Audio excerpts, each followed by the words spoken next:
বিশেষ করে এই তথ্য উপদেষ্টা নাহিদ সাহেবকে সতর্ক করি। আমি তার দৃষ্টি আকর্ষণ করে বলতে চাই, মামুনুল হককে চিনেন না?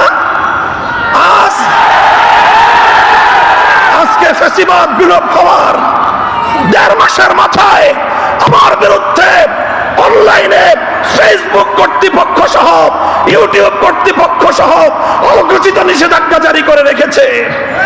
আমার নিউজ কভার করে এই পর্যন্ত বাংলাদেশে প্রায় শতাধিক জাতীয় নিউজ পোর্টাল তারা রেস্ট্রিকশনের শিকার হয়েছে। আপনারা ওখানে বিলাসিতা করেন, বৈষম্যের বিরুদ্ধে সংগ্রামী আমাদেরকে আমাদের সমস্যাগুলোকে সমাধান করবার কোন চিন্তা আপনাদের নাই। আপনারা উপদেষ্টা পরিষদ রাষ্ট্র পরিচালনা করতে পারবেন না আমাদের সহযোগিতা ছাড়া। আমার এই বক্তব্যের 24 ঘন্টার মধ্যে যদি আপনারা কোনো ব্যবস্থা গ্রহণ না করেন, আমরা আপনাদের বিরুদ্ধে ব্যবস্থা গ্রহণ করতে বাধ্য হব। والصلاة والسلام على سيد المرسلين وعلى آله وأصحابه أجمعين أما بعد أعوذ بالله من الشيطان الرجيم بسم الله الرحمن الرحيم قل هل يستوي الذين يعلمون والذين لا يعلمون إنما يتذكر أولو الألباب। শিক্ষাকে উপনিবেশায়ন করে স্বাধীন শিক্ষা ব্যবস্থা প্রণয়নের দাবিতে আয়োজিত বাংলাদেশ খেলাফত ছাত্র মজলিসের উদ্যোগে শিক্ষা সমাবেশে উপস্থিত স্নেহাস্পদ সভাপতি, উপস্থিত বাংলাদেশ খেলাফত মজলিস, যুব মজলিস ও ছাত্র মজলিস সহ বন্ধু প্রতিম অন্যান্য সংগঠনের কেন্দ্রীয় নেতৃবৃন্দ, শিক্ষাবিদ ও সমবেত ছাত্র ভাইয়েরা আমার, আমি সর্বপ্রথম আল্লাহ রসুল সাল্লাল্লাহু আলাইহি ওয়াসাল্লামের একটি ঐতিহাসিক সুন্নতের অনুসরণে শুকরিয়া আদায় করছি। আল্লাহ নবী বিদায় হজের সময় বলেছিলেন, মনজিরুনা গাদান খাইফু বানি কিনানাতা ইনশাআল্লাহ হাইসু তাকাসামু আলাল কুফর। মক্কা বিজয়ের পর মক্কায় বিজয়ী বেশে প্রবেশ করে আল্লাহ নবী বলেছিলেন, যেই খাইফে বানি কিনানার মধ্যে এক সময় আবু জাহালদের নেতৃত্বে ইসলামকে ধ্বংস করার চুক্তি সম্পাদিত হয়েছিল, আগামীকালকে আমরা সেই জায়গায় অবস্থান করে আল্লাহর শুকরিয়া আদায় করার মাধ্যমে আমরা বিজয় উদযাপন করব। আজ আমরা 2013 সালের পর এক যুগের পরে শাহবাগ চত্বরে দাঁড়িয়ে যেখান থেকে ইসলামকে ধ্বংস করবার ষড়যন্ত্র পরিচালিত হয়েছিল, আল্লাহর শুকরিয়া আদায় করার মধ্য দিয়ে আমরা নতুন বাংলাদেশ গঠনের বিজয়ের সূচনা করতে চাই।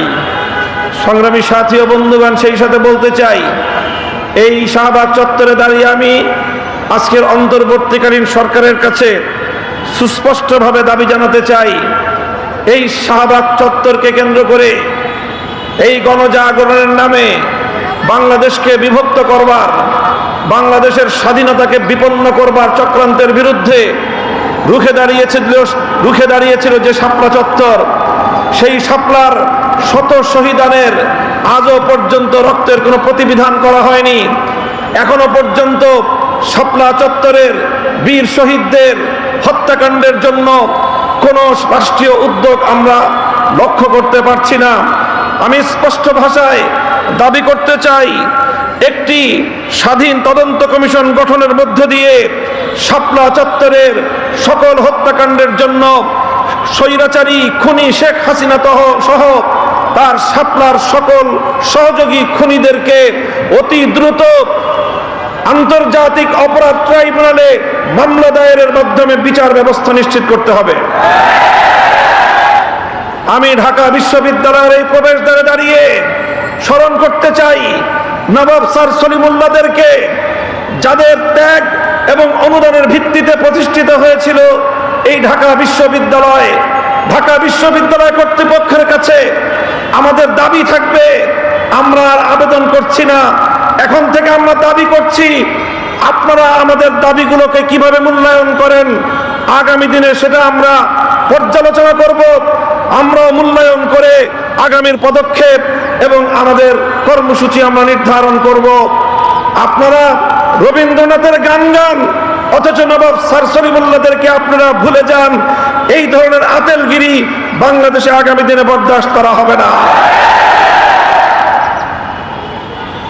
আমরা অন্তর্বর্তীকালীন সরকারের কাছ থেকে তারা এদেশে ইসলামী শাসন ব্যবস্থা প্রতিষ্ঠা করবে এই ধরনের দিবাস্বপ্ন আমরা দেখি না। তবে আমরা স্পষ্ট ভাষায় বলতে চাই, আমরা ইসলামী রাষ্ট্র প্রতিষ্ঠার জন্য যে আন্দোলন, যে সংগ্রাম করছি, আমাদের পথে বাধা হয়ে দাঁড়াবার কোনো দুঃসাহস যেন আপনারা না দেখান। আমাদের কার্যক্রমকে ব্যাহত করে এমন কোন পদক্ষেপ আমরা বরদাস্ত করব না। ইসলামিক ফাউন্ডেশন সহ ইসলামী প্রতিষ্ঠানগুলোকে ইসলামের মূল ধারার বিপরীতে পরিচালনা করবার দুঃসাহস আমরা বরদাস্ত করব না। আমাদের একজন প্রতিনিধি রয়েছেন, ধর্ম উপদেষ্টা, ধর্মীয় সকল প্রতিষ্ঠানগুলোতে তার উপদেশ, তার দিক নির্দেশনার আলোকে পরিচালিত হবে। তিনি এদেশের আলেম সমাজের কাছ থেকে পরামর্শ গ্রহণ করবেন। তার পরামর্শের ভিত্তিতে যদি ইসলামী অঙ্গনগুলোকে পরিচালনা করবার ক্ষেত্রে যে কেউ অন্তরায় হয় বলে আমরা প্রমাণ পাই, আমরা রাজপথে যে কোনো মূল্যে সেটাকে প্রতিহত করবো ইনশাআল্লাহ।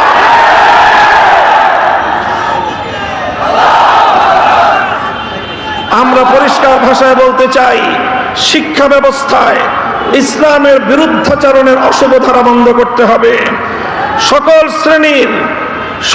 শ্রেণীর শিক্ষা ব্যবস্থায় প্রতিনিধিত্বশীল ব্যক্তিবর্গের মাধ্যমে নতুন শিক্ষা ব্যবস্থা প্রণয়নের উদ্যোগ গ্রহণ করতে হবে।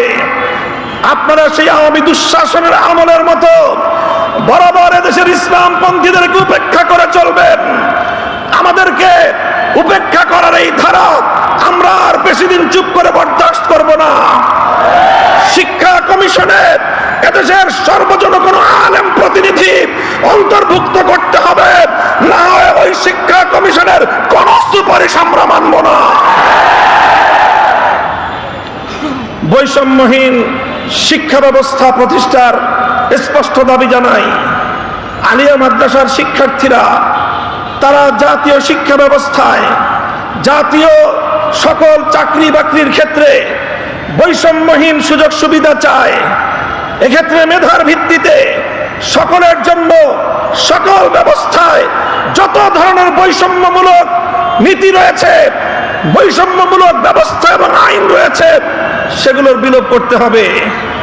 কিছু কিছু বিভাগে, অনেক পাবলিক বিশ্ববিদ্যালয়ে আলিয়া মাদ্রাসার ছাত্রদের জন্য ভর্তির সুযোগ রাখা হয় নাই। অনেক চাকরির ক্ষেত্রে বৈষম্য করা হয়। এই বৈষম্য আমরা আর কয়েকটা দিন দেখব, এরপরে আর দেখব না, প্রতিরোধ করব ইনশাআল্লাহ। আমাদের কওমি মাদ্রাসার ব্যাপারে আমরা তো চাকরি বাকরির কথা বলি না, তবে শুধু এতটুকু বলবো, কওমি আলেম সমাজ যেভাবে চায় সেইভাবে কওমি শিক্ষা ব্যবস্থাকে মূল্যায়ন করতে হবে। কওমি আলেম সমাজের কাছ থেকে দেশ গঠনে মেধার অনুযায়ী যথাযথভাবে রাষ্ট্রীয় সকল পর্যায়ে তাদের জন্য সেবা প্রদান করবার, কর্মসংস্থানের সুযোগ নিশ্চিত করতে হবে। সংগ্রামী সাথী ও বন্ধুগণ, উপনিবেশায়নের যে কথা আজকে আমরা বলছি, আমরা দেশটাকে কলোনি হিসেবে আর দেখতে চাই না। ব্রিটিশরা আমাদেরকে এক সময় কলোনি হিসেবে ব্যবহার করেছে। ভারত আমাদেরকে কলোনি হিসেবে ব্যবহার করবার জন্য তার সেবাদাসী শেখ হাসিনাকে বছরের পর বছর আমাদের কাঁধের উপর চাপিয়ে রাখবার অপচেষ্টা চালিয়েছে। এই অপচেষ্টার পরিণাম কি হয়েছে? ভারতকে এখান থেকে শিক্ষা গ্রহণ করবার জন্য অনুরোধ আহ্বান জানাবো। আর কোনদিন যেন এই স্বাধীন বাংলাদেশে কোন সেবাদাস প্রতিষ্ঠার দুঃস্বপ্ন যেন ভারত না দেখে। অন্য সকল সাম্রাজ্যবাদী শক্তিদেরকে আমরা স্পষ্ট সতর্ক বার্তা দিয়ে দিতে চাই, বাংলাদেশ স্বাধীন হয়েছে, স্বাধীনভাবে পরিচালিত হবে, অন্য কোন সাম্রাজ্যবাদের সেবাদাস হবে না। বাংলাদেশের শিক্ষা ব্যবস্থা কোরআন ও বিজ্ঞান ভিত্তিক শিক্ষা ব্যবস্থা চলবে, বিজ্ঞান ভিত্তিক শিক্ষা চলবে। বিজ্ঞান ভিত্তিক বিজ্ঞানী যে বিজ্ঞান বিভাগের বাইরে বিশেষ করে কলা অনুষদের যতগুলো শিক্ষা ব্যবস্থা রয়েছে সব জায়গাগুলোতে হিন্দুত্ববাদ সহ নাস্তিক্যবাদ, পশ্চিমা সাম্রাজ্যবাদের সকল অনুসরণ বাদ দিয়ে কোরআন ভিত্তিক কলা অনুষদের ইসলাম ভিত্তিক প্রতিটি শিক্ষার নৈতিকতাকে সেইভাবে ঢেলে সাজাতে হবে। নতুন করে কারিকুলাম তৈরি করতে হবে স্বাধীন বাংলাদেশ গঠন করতে হলে। সংগ্রামী সাথী ও বন্ধুগণ, সর্বশেষ আমি উদাত্ত আহ্বান জানাতে চাই, যত অন্যায় বিচার বহির্ভূত হত্যাকাণ্ড চলছে এই হত্যাকাণ্ড অবিলম্বে বন্ধ করতে হবে। যারা রাজপথ থেকে আন্দোলনের মধ্য দিয়ে উপদেষ্টা হয়েছেন, আপনাদেরকে বলি, আমরা আপনাদের সহযোগী, আন্দোলনে ছিলাম সহযোগী, সংগ্রামে ছিলাম সহযোগী, ফ্যাসিবাদের বিরুদ্ধে লড়াইয়ের মাঠে ছিলাম আমরা সহযোগী। এখন এই ক্রান্তিকালে রাষ্ট্র পরিচালনায় আমরা আপনাদেরকে সহযোগিতা করতে চাই। আমাদের কথা যদি কানে তুলবার মতো ফুরসত আপনাদের না থাকে, কান পর্যন্ত কিভাবে পানি পৌঁছাতে হয় সেই পথ কিন্তু আমাদের জানা আছে। আমি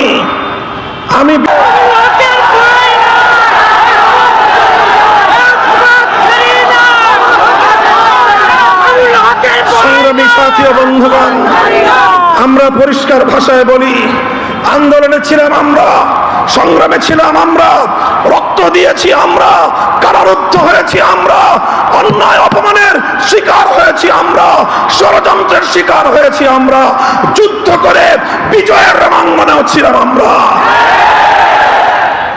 এখন সম্মিলিতভাবে এই রাষ্ট্রটাকে এগিয়ে নেওয়ার দায়িত্ব আমাদের। আমরা সহযোগিতা করতে চাই, গায়ে পড়ে সহযোগিতা করতে চাই। আমাদের গায়ে পড়ে সহযোগিতা যদি পায়ে ঠেলতে চান, সে পা ভেঙে গুড়িয়ে দিতে এক মুহূর্ত আমরা বিলম্ব করব না। আল্লাহ পাক রব্বুল আলামিন এই বাংলাদেশকে একটি সুন্দর, সমৃদ্ধশালী একটি বাংলাদেশ হিসেবে এগিয়ে নেওয়ার তৌফিক দান করুন। আমরা পরিষ্কার ভাষায় বলি, আমরা ইসলামী রাজনীতি করি, এদেশে খেলাফত রাষ্ট্র ব্যবস্থা প্রতিষ্ঠার জন্যই আমাদের জীবন যৌবনকে আমরা উৎসর্গ করতে চাই। আপনারা কে কি রাজনীতি করবেন আপনাদের বিষয়। আমরা আমাদের আদর্শ আপনাদের উপর জোর করে চাপিয়ে দিতে চাই না, কিন্তু আমাদের রাজনীতির প্রতি যদি কেউ বৈষম্যমূলক দৃষ্টিভঙ্গি নিয়ে তাকাবার চেষ্টা করেন, চোখ উপড়ে ফেলবো। আমরা কারো করুণা চাই না, অধিকার চাই। ভিক্ষা চাই না, আমরা অধিকার চাই। অধিকার যদি সহজে না দেয়, অধিকার আদায় করে নিতে পারি আমরা। রক্তের প্রয়োজন হলে রক্ত দেই, অধিকার আমরা আদায় করে নেই। আমাদের এই কথাগুলো, আমাদের অবস্থান এবং আমাদের এই বাংলাদেশের গণমানুষের সঙ্গে আমাদের রিলেশনটাকে নতুন করে পড়ে নেবেন। যদি কেউ যদি আমাদের ব্যাপারে অন্য কোনো ভাবনা ভাবতে চান, তাহলে আপনাদেরকে রাজপথে মোকাবেলার দাওয়াত থাকলো। সংগ্রামী সাথী ও বন্ধুগণ, একটি সুন্দর বাংলাদেশ গড়ে উঠুক, বৈষম্যহীন বাংলাদেশ গড়ে উঠুক। আর কোনো শিক্ষাঙ্গনে তোফাজ্জলদের মতো আর কোনো মানুষকে যেন এভাবে বিচার বহির্ভূত হত্যাকাণ্ডের শিকার হতে না হয়। সকল বিচার বহির্ভূত হত্যাকাণ্ডগুলোকে তদন্তপূর্বক প্রকৃত দোষীদের বিরুদ্ধে ব্যবস্থা গ্রহণের দাবি জানিয়ে একটি সুন্দর, সুশৃঙ্খল, উপনিবেশহীন, উপনিবেশবাদহীন, উপনিবেশবাদ মুক্ত, স্বাধীন একটি স্বনির্ভর জাতি গঠনের জন্য যা যা করতে হয় তা করার জন্য আহ্বান এবং তার সহযোগিতার আহ্বান জানিয়ে বক্তব্য শেষ করলাম। নাসরুম মিনাল্লাহি ওয়া ফাতহুন করিব ওয়া আখিরু দাওয়ানা আলহামদুলিল্লাহি রাব্বিল আলামিন। বাংলাদেশ খেলাফত ছাত্র মজলিস জিন্দাবাদ, বাংলাদেশ খেলাফত মজলিস জিন্দাবাদ। সুবহানাল্লাহি ওয়া বিহামদিহি, সুবহানাকাল্লাহুম্মা ওয়া বিহামদিক, আশহাদু আল্লা ইলাহা ইল্লা আনতা, আস্তাগফিরুকা ওয়া আতুবু ইলাইক।